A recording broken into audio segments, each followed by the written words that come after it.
Ce qui est amusant, c'est que moi je suis né en 89, donc j'ai grandi, si je puis dire, dans l'Europe que vous avez contribué à construire. Et j'ai grandi avec trois slogans, trois slogans auxquels je crois que vous avez cru, et probablement sincèrement cru, d'ailleurs, je vous fais pas le procès du cynisme là-dessus, qui est la mondialisation heureuse, qui est l'Europe puissance et qui est l'Europe c'est la paix.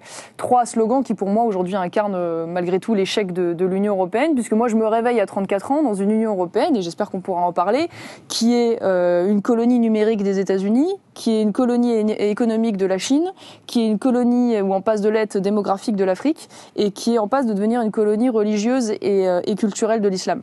Donc j'ai le sentiment que tout ce que vous avez proposé comme solution pour justement faire en sorte d'aboutir à l'Europe puissance a abouti à l'exact inverse, me semble-t-il. Et j'ai l'impression, quand je vous entends, notamment sur votre discours concernant la défense commune, que vous êtes un peu comme les communistes au moment de l'URSS. Ça veut dire qu'on disait, ah oui, mais en URSS, si le communisme ne marche pas, c'est parce qu'il n'y a pas assez de communisme. Et vous allez voir, quand on va vraiment mettre le communisme pur, là, ça marchera bien. Et ben, j'ai l'impression qu'avec l'Europe, c'est pareil. On dit, l'Union européenne ne fonctionne pas, mais vous inquiétez pas. On va mettre plus d'Union européenne et demain, ça va fonctionner. Or, on en met toujours plus d'Union européenne. Plus on met de majorité qualifiée, plus on élargit, plus on donne de pouvoir à la Commission, plus on intègre dans les traités, et plus on se rend compte qu'on arrive à une addition de faiblesses et moins les promesses sont tenues.